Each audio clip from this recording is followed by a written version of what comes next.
In the last section, we took a look at what buffs stack in multiplayer games. In this brief section, we'll cover some similar ground, clarifying on what buffs can be nullified and what it looks like when they cannot. I've seen many players think they can cancel out various buffs, only to be sorely mistaken.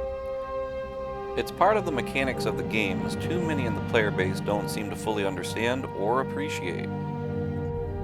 But so often it can cost a player or a team of players the game, so this video will help to clarify this issue.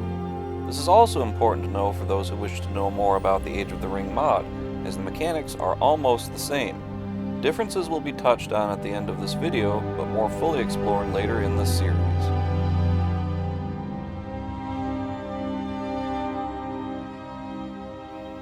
All too often, I see players try to cancel out an enemy player's buff like Frozen Land with Tainted Land by putting the one over the other.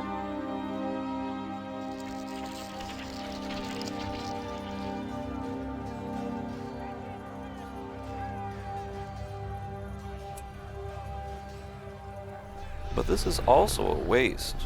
Both buffs will remain active in the same place at the same time, but there are exceptions to this rule.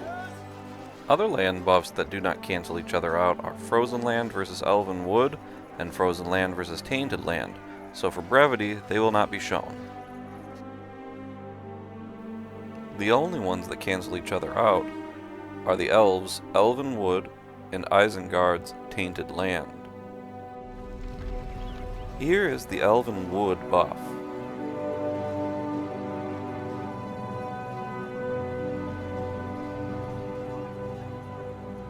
You can see the gold glow for the buff. Then Tainted Land, and now the glow is gone, but the red player has it.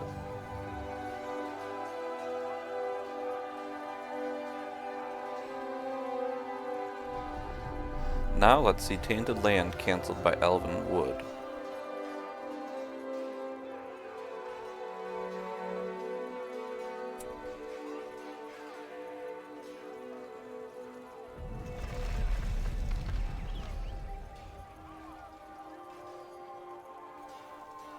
So timing is crucial. It's usually best to wait until the enemy casts his land buff first. These are the only buffs able to be cancelled out. Even War Chant and Rallying Cry cannot be nullified.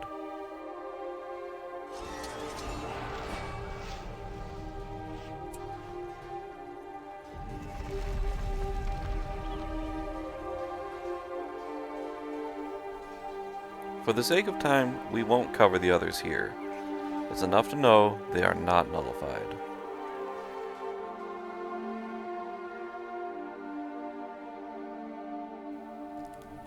Buffs that are not nullified are War Chant, Rallying Call, Frozen Land versus Tainted Land, and Frozen Land versus Elven Wood.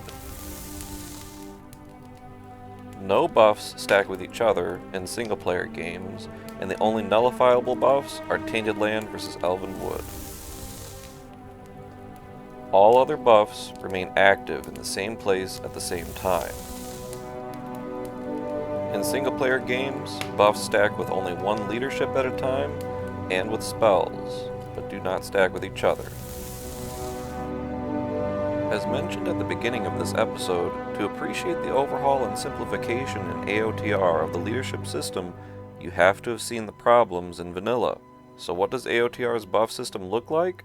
Here's a tease, but this will be shown much more in part 6.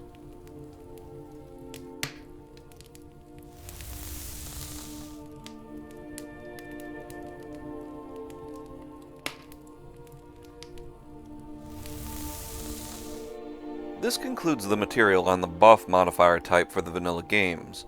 Part 3 of this series will focus on the spell modifier type.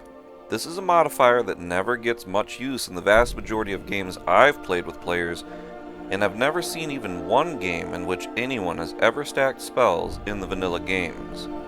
This is drastically different in the Age of the Ring mod, in which there can be more spells in one faction than all spells from all factions combined in the vanilla games. So in the next part, we'll cover the viability of the spell modifier type in the vanilla games, exploring whether it's worthwhile or overshadow.